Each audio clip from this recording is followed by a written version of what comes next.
Dear TD Church partner and friend, I would like to speak with you about something very important following the Pentecost celebrations last week and over the past weekend. Many of you attended our prayer meetings last week in the mornings and in the evenings, as well as the Sunday service and also our prayer and worship evening. You sought the Lord intensely and you made time to, outside of your routine, to knock and to seek and to cry out to God for a filling and new infilling with His Holy Spirit.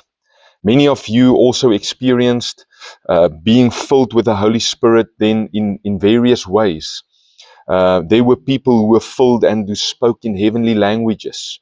There were people who were filled and empowered with a new flame and new fire of the Holy Spirit to go out and witness about the Lord Jesus.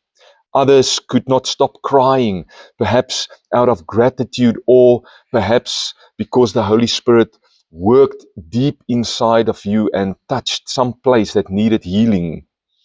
I believe whether you experience some physical manifestation or simply a deeper awareness of God within your spirit, that there are two important things to keep in mind now.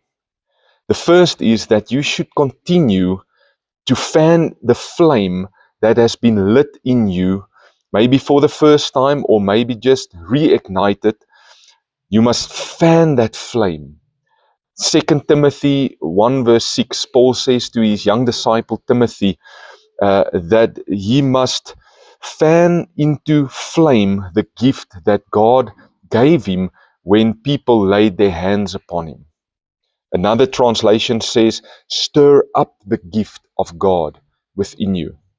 The point is that we should nurture and fan the flame that God has begun to do in us. That we must fan that into flame. Just as someone would fan a small flame to become bigger until the wood is properly lit. We should not neglect what God has done for us.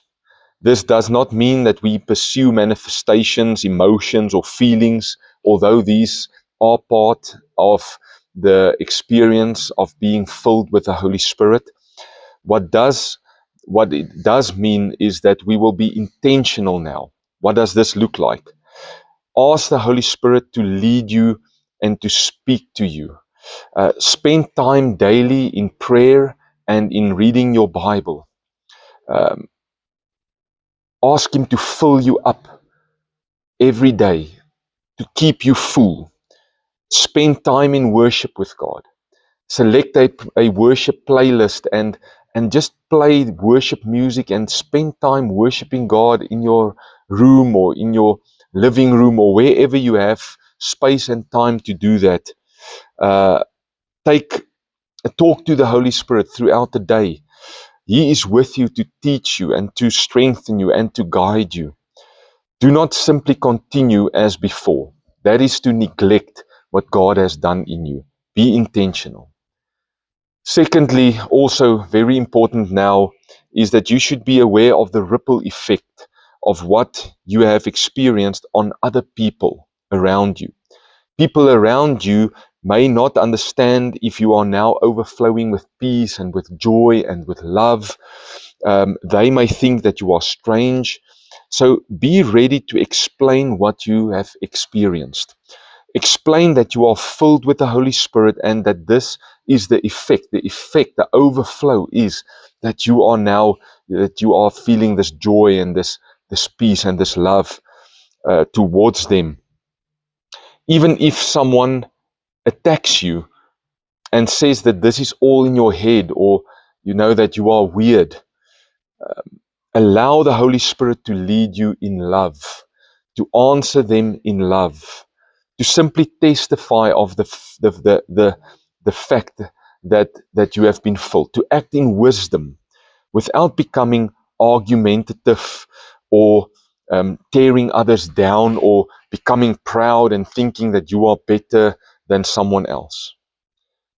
1 Peter 3 verse 15 says, "But in your hearts honor Christ as Lord, Always be prepared to give an answer to everyone who asks you to give the reason for the hope that you have.